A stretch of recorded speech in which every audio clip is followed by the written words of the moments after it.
morning, we're here with Professor and Political Strategist Spencer Kimball and Emerson College student Matt Couture, who's part of the Emerson Polling Society.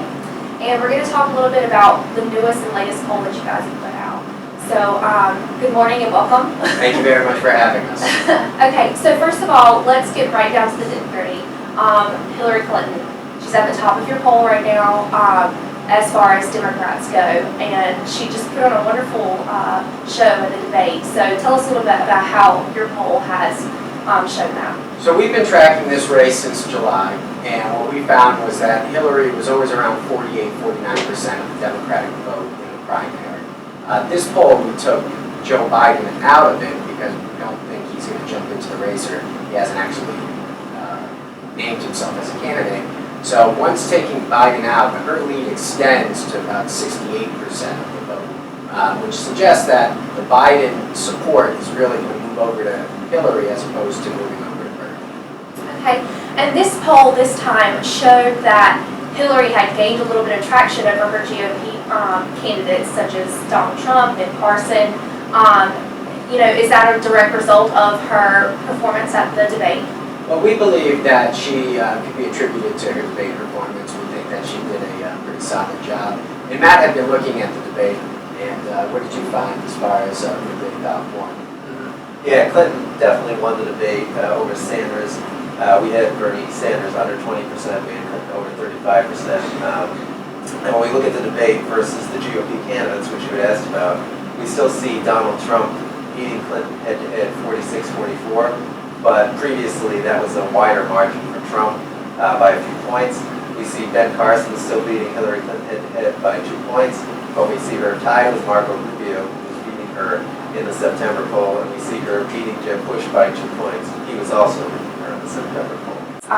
So you guys, in your poll, you asked a question whether or not people found her as a favorable candidate or as an unfavorable candidate, and what were the results of that? Well, consistently, she's been found to be an unfavorable candidate. But lucky for her, all the other candidates are also unfavorable. So the only candidate with really a positive, favorable impression amongst all of the voters is Ben Carson. And that might be for a variety of reasons that we're still looking into. But she still has that issue going into the general election, presuming that she wins the Democratic nomination. All right, Matt, so since we didn't include Biden on this poll, do you think that Biden should enter the race? Well, our polls right now are showing that Biden would not be entering into a favorable race for him at this time. More people say that he should not run than he should run. We're polling about 43% saying he should not run. Of course, this comes after the debate as well. So when you look at this poll, you look at the debate as well and say people were satisfied enough with the debate, this 43%, to say that they don't need Joe Biden to get into the race. They're satisfied with the candidates they have up there. So if he joins right now, we saw that he had around 20% in the poll we included him in September to rise to Hillary Clinton's level after people believe she won the debate and 43% believe he should not run. With only 32% saying that he should run. Right. So only a third of people think he should run. 40% of people think he shouldn't run. That's not really calling for him to jump in the race.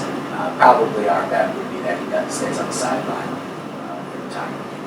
Okay, and right now, according to your polls, who looks like they are really on top for Massachusetts?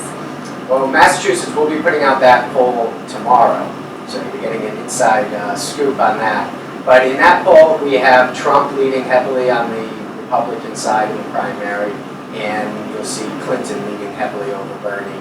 Very similar margin as the national poll in the Democratic race, but different in the Republican, where Trump's lead is expended by about 10-15 points. All right, thank you for being with us today. Well, thank you.